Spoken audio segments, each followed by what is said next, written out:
Hello बच्चों, क्या हाल चाल? सब बढ़िया।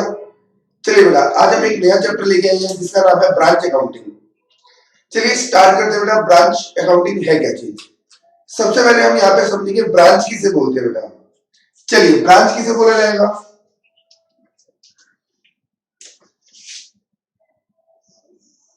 ये एक पर्सन है बच्चों जिसका नाम है रामलाल। ये एक रामलाल है। इसने क्या करा? रामलाल लिमिटेड करके एक कंपनी बनाई, रामलाल लिमिटेड। और ये क्या करता था? गुड्स खरीद कर बेचता था। ये इसकी फैक्ट्री है बच्चों, कंपनी है इसकी। ये क्या करता है? गुड्स परचेज करता है, प्लस उनको क्या कर देता है? सेल करता है। गुड्स खरीदता है, गुड्स को क्या करता है? बेच देता है। ऐसे समझो बच्चों, ये क्या कर रहा है? मार्केट से गुड्स खरीद के लाया। सपोज ये क्या करके ला रहा है बच्चों? मान लो कोई बादाम खरीद रहा है, ठीक है। इसने मार्केट से बादाम खरीदे, उसको पैकिंग कराया और उस पर नाम लिखवा दिया रामलाल लिमिटेड। और इसके ये क्या हो गया बच्चों? इसका ये जो बिजनेस था, ये कहां पर इसने ओपन करा? ये जो इसने ओपन करा, ये करा है मान लो दिल्ली में। दिल्ली में अब ये बिजनेस क्या हुआ? खूब सक्सेस होना शुरू हो गया। अब रामलाल चाहता है अपने बिजनेस का क्या करे?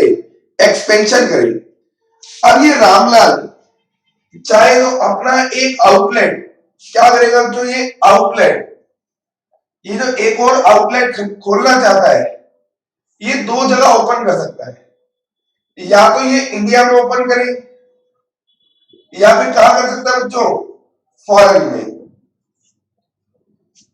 दोबारा सुनना बच्चों, रिपीट कर रहा हूं। रामलाल ने क्या करा? बादाम खरीद कर बेचने का बिजनेस शुरू करा है। इसे बादाम बहुत पसंद थे। ये क्या करता है? अच्छे अच्छे बादाम मार्केट से खरीदता है, उसमें से क्या करता है? सफाई करवाता है। जो बादाम बेकार है फेंक देता है। जो अच्छे बादाम की क्वालिटी होती है उस पर क्या करता है? अपने नाम का लोगो लगाता है, पैकेट में बंद करता है और मार्केट में बेच देता है। अब इसके बादाम जो मार्केट में थे खूब बिकने शुरू हो गए, इसका बिजनेस खूब चल गया बच्चों। अब इसके बाद खूब पैसा आ रहा है, ये चाहता है अपने बिजनेस को क्या करे? और फैलाए, एक्सपेंड करे। ये एक्सपेंशन करना चाहता है। तो इसके लिए इसके मन में आया क्यों ना मैं कहीं दूसरी जगह पे क्या करूं? एक अपने ही नाम का आउटलेट खोलूं। अब ये दूसरी जगह कहां हो सकती है?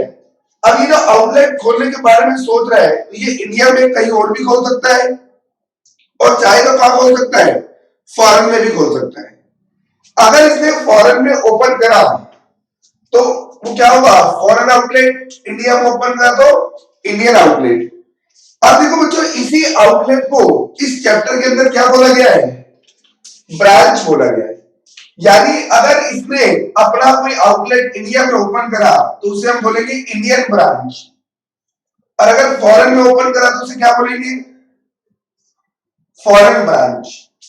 तो ब्रांच क्या है बच्चों? कुछ भी नहीं है, एक नया आउटलेट खोलना। कहां पर? कहीं दूसरे इलाके में जाकर, दूसरे शहर में जाकर। वो क्या कहलाता है? वो आउटलेट ही क्या कहलाएगा? ब्रांच कहलाता है। तो ध्यान रखना बच्चों, ब्रांच कितनी तरीके की हो सकती है? तो ब्रांच दो तरीके की होगी, या तो वो इंडियन ब्रांच होगी या फिर वो फॉरेन ब्रांच होगी। इस इंडियन ब्रांच को बोला जाता है बच्चों इनलैंड ब्रांच। Inland branch.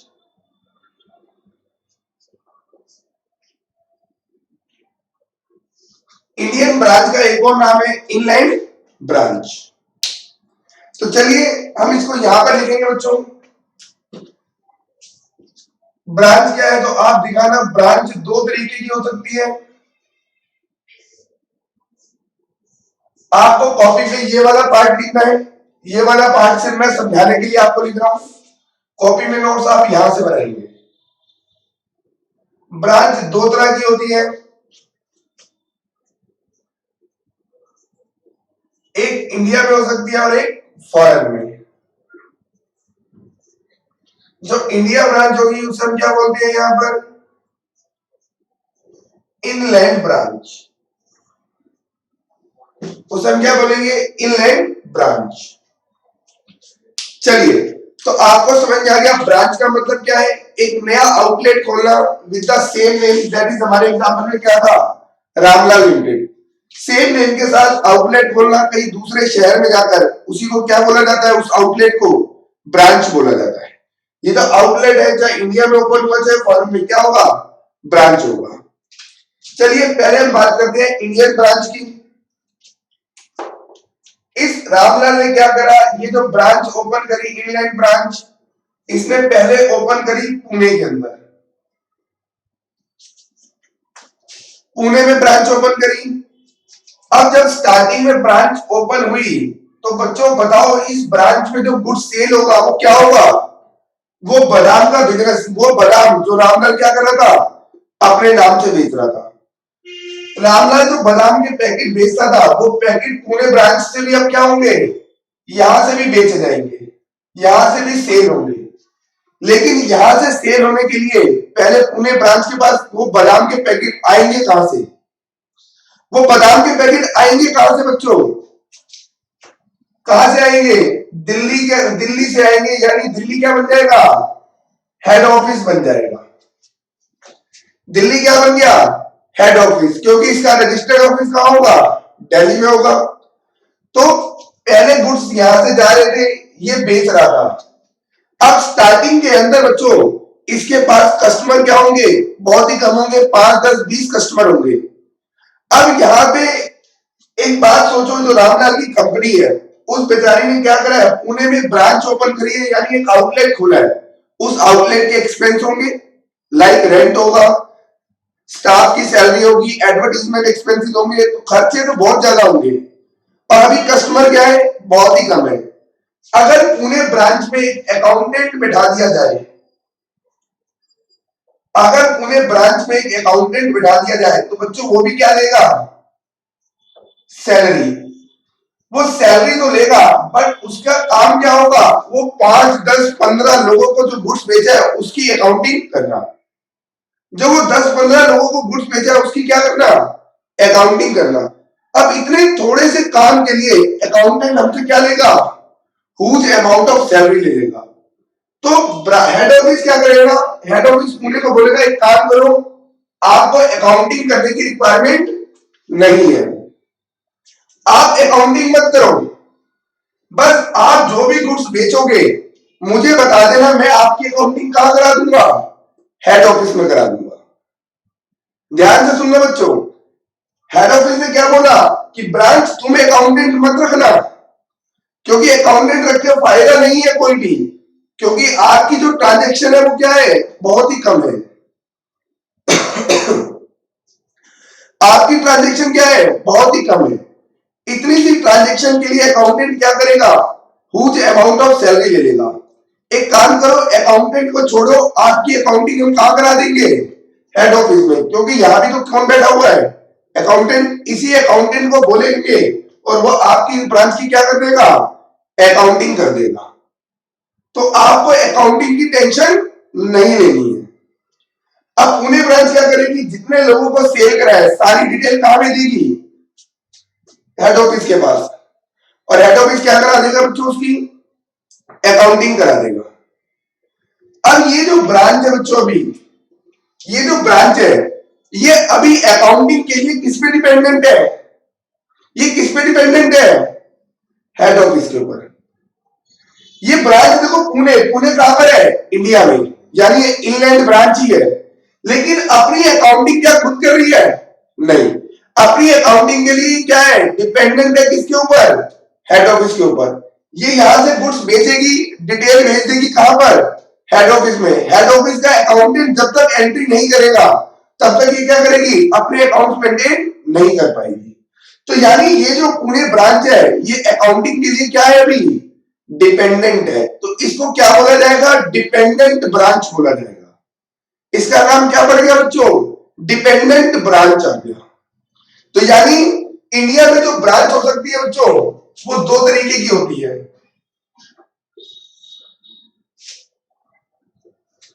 एक हमने पढ़ा अभी डिपेंडेंट ब्रांच, डिपेंडेंट ब्रांच, एक हमने पढ़ लिया डिपेंडेंट ब्रांच। चलिए अब देखो डिपेंडेंट ब्रांच में क्या निकल कर आया कि डिपेंडेंट ब्रांच की अकाउंटिंग कौन कर रहा है? Head office. यानी ये अपनी अकाउंटिंग के लिए डिपेंडेंट है किसके ऊपर? हेड ऑफिस में। तो आप चाहे तो यहां पर लिख भी सकते हैं, यहां पर जो अकाउंटिंग ऑफ ब्रांच है,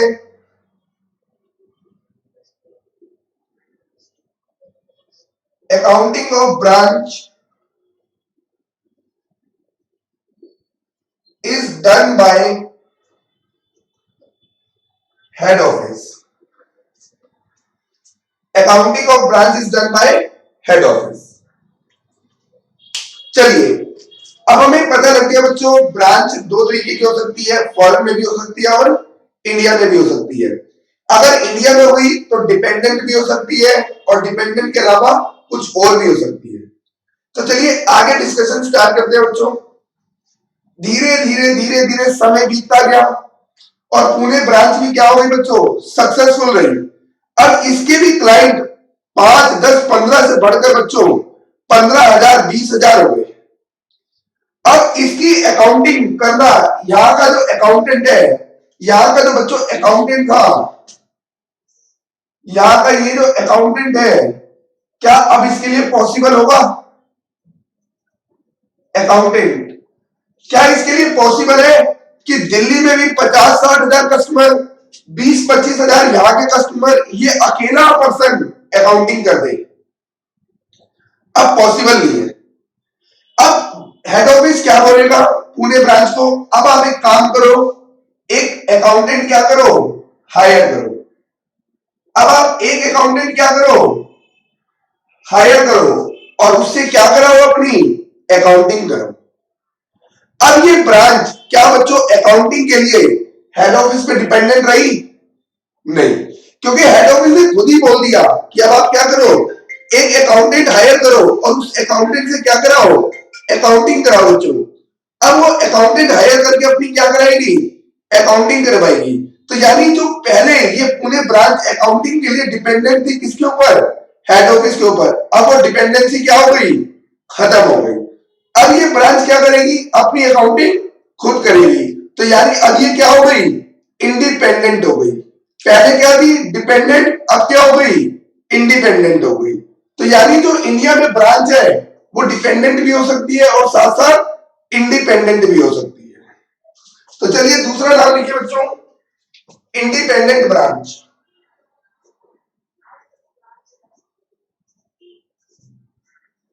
इंडिपेंडेंट ब्रांच। अब आपको पता लग गया इंडिपेंडेंट ब्रांच की जो बच्चों अकाउंटिंग है वो कहां पर होगी? ब्रांच अपनी अकाउंटिंग खुद करेगा और जो हेड ऑफिस है वो अपनी अकाउंटिंग खुद करेगा। यानी दोनों की जो बुक्स ऑफ अकाउंट है वो क्या होगी? सेपरेट होगी। तो separate books of account are maintained by branch as well as head office. तो लिखेंगे बच्चों यहां पर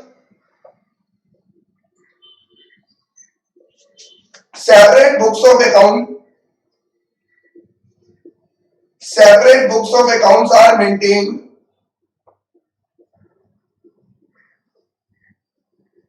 by branch as well as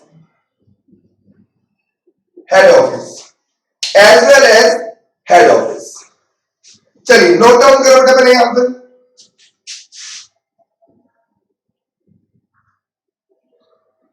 पहले यहां तक आप नोट डाउन कीजिए।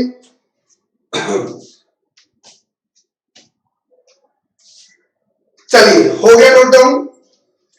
अब आपको पता लग चुका बच्चों कि ब्रांच क्या है? कुछ भी नहीं। अगर एक कंपनी अपना कोई आउटलेट खोलती है कोई दूसरे शहर में जाकर तो उसी को क्या बोलते हैं? हम ब्रांच बोलते हैं। अब जरूरी नहीं है कि वो किसी दूसरे शहर में जाके खोले, वो क्या कर सकती है? किसी दूसरे शहर में की जगह, दूसरे शहर की जगह वो क्या कर सकती है? दूसरी कंट्री में भी ओपन कर सकती है। अगर वो दूसरे शहर में करती है तो वो कहां पर होगा? इंडिया में होगी, तो उसे क्या बोलेंगे? Indian branch. अगर वो दूसरी कंट्री में जाकर ओपन करती है तो उसे क्या बोलते हैं हम? Foreign branch. इस इंडियन ब्रांच का एक और नाम है इनलैंड ब्रांच। अब इंडिया में जो ब्रांच होगी वो दो तरीके की हो सकती है, डिपेंडेंट भी हो सकती है और इंडिपेंडेंट भी हो सकती है। डिपेंडेंट कब होगी? जब ब्रांच की अकाउंटिंग कौन कर रहा होगा? Head office. तो ब्रांच अपनी अकाउंटिंग के लिए डिपेंडेंट है किसके ऊपर? हेड ऑफिस के ऊपर। जब हेड ऑफिस कह देगा कि आप ब्रांच अपनी अकाउंटिंग खुद करो, तो ब्रांच क्या हो जाएगी? इंडिपेंडेंट हो जाएगी। कहां से? हेड ऑफिस की तरफ से। फिर ब्रांच अपनी अकाउंटिंग खुद करेगा। चलिए, यहां तक क्लियर है? यहां तक तो कोई डाउट नहीं है। चलिए, अब हम आ रहे बच्चों डिपेंडेंट ब्रांच के ऊपर। सबसे पहले डिपेंडेंट ब्रांच से पहले एक रह गया फॉरेन ब्रांच भी। अब देखो, ये तो समझ में आ गया कि पहले पुणे ब्रांच क्या थी? डिपेंडेंट, और बाद में उसे क्या कर दिया? इंडिपेंडेंट। अब एक बात का जवाब देना बच्चों, अगर पुणे में यहां पर इनकी ब्रांच सक्सेसफुल रही, तो वहां पे जब अच्छा खासा ट्रांजेक्शन होना शुरू हो गया, तो इस अकाउंटेंट के ऊपर ज्यादा बर्डन आ रहा था। तो हेड ऑफिस ने बोला अब अकाउंटिंग ब्रांच की कहां पर होगी? ब्रांच में ही होगी। तो उस ब्रांच को क्या कर दिया? इंडिपेंडेंट कर दिया अकाउंटिंग के पॉइंट ऑफ व्यू से।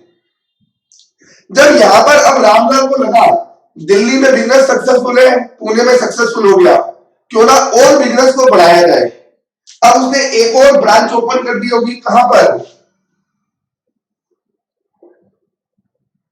मुंबई में।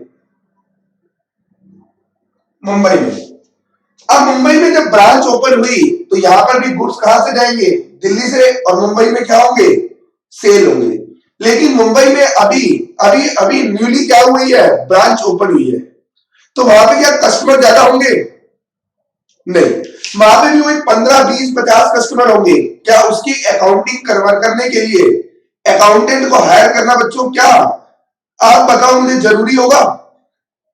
नहीं। हेड ऑफिस क्या करेगा? इसकी अकाउंटिंग क्या करेगा? मुंबई ब्रांच को बोलेगा आप अकाउंटिंग मत करो। अकाउंटिंग कौन कर देगा? हेड ऑफिस करेगा। तो ऐसी सिचुएशन में इस हेड ऑफिस के पास एक इंडिपेंडेंट ब्रांच भी है और एक डिपेंडेंट ब्रांच भी है। तो माइंड में मिसकंसेप्शन मत रखना कि ब्रांच या तो डिपेंडेंट और इंडिपेंडेंट होगी, लेकिन एक कंपनी के पास डिपेंडेंट ब्रांच भी हो सकती है और इंडिपेंडेंट ब्रांच भी हो सकती है। क्लियर है? चलिए, दोनों हो सकती है, डिपेंडेंट भी हो सकती है और इंडिपेंडेंट भी हो सकती है, और एक ही साथ हो सकती है बच्चों, इस बात को ध्यान में रखना। अब फॉरेन ब्रांच क्या है? फॉरेन ब्रांच क्या होगी बच्चों? यहां पर सपोज करो हमने ब्रांच ओपन करी यूएसए के अंदर। अब यूएसए की ब्रांच क्या करती है? गुड्स बेचती है, और वहां से बेच के जो पैसा आएगा वो यूएसए की करेंसी यानी किसमें आएगा? डॉलर में आएगा बच्चों। पैसा किसमें आ रहा है? डॉलर में आ रहा है। तो ब्रांच, फॉरेन ब्रांच क्या करेगी? अपनी अकाउंटिंग पहले खुद करेगी। सारी अकाउंटिंग करने के बाद ट्रायल बैलेंस बनाकर कहां भेज देगी? हेड ऑफिस में। और अब हेड ऑफिस के सामने बच्चों दिक्कत क्या आएगी? समस्या क्या आएगी? हेड ऑफिस में जो अकाउंट मेंटेन हो रहे हैं वो किसमें हो रहे हैं? रुपीस में। लेकिन ये जो ब्रांच है ये किसमें मेंटेन कर रही है अपने अकाउंट? डॉलर में। अब ट्रायल बैलेंस बन के आ गया वो डॉलर में है। तो अब हेड ऑफिस को अपने बुक्स ऑफ अकाउंट में अपनी ब्रांच की ट्रांजैक्शन को भी दिखाना होता है। अब हेड ऑफिस के सामने दिक्कत ये डॉलर में है, इसको कन्वर्ट करना पड़ेगा किसमें? इंडियन रुपी में। इसके लिए बच्चों हम हेल्प लेंगे AS 11 की। यहां पर अप्लाई होता है अकाउंटिंग स्टैंडर्ड 11। अकाउंटिंग स्टैंडर्ड 11 में बताएगा कि किस रेट से हम क्या करेंगे? इसको कन्वर्ट करेंगे इंडियन करेंसी के अंदर। तो अब आपको क्लियर हो गया बच्चों, ब्रांच क्या होता है? कुछ भी नहीं, एक आउटलेट है, उसी को हम क्या बोलते हैं? ब्रांच। वो इंडिया में भी हो सकता है, इंडिया के बाहर भी हो सकता है। इंडिया में है तो इनलैंड ब्रांच, बाहर है तो फॉरेन ब्रांच। इंडिया में है तो दो तरीके की होगी, या तो वो डिपेंडेंट होगी अकाउंटिंग के लिए किसके ऊपर? हेड ऑफिस में। अगर वो हेड ऑफिस के ऊपर अकाउंटिंग के लिए डिपेंडेंट नहीं है तो क्या होगी? इंडिपेंडेंट होगी। अगर फॉरेन है तो क्या अप्लाई होगा? AS 11। क्लियर है? चलिए, CMA वाले बच्चों के लिए फॉरेन ब्रांच उनके सिलेबस में नहीं है। CMA वाले बच्चों के सिलेबस में फॉरेन ब्रांच नहीं है। उनके भी क्या है बच्चों, डिपेंडेंट और इंडिपेंडेंट ब्रांच है। चलिए अब हम स्टार्ट करेंगे बच्चों, अकाउंटिंग कैसे की जाएगी। सबसे पहले हम पढ़ेंगे डिपेंडेंट ब्रांच की। चलिए हेडिंग लगाएंगे बच्चों,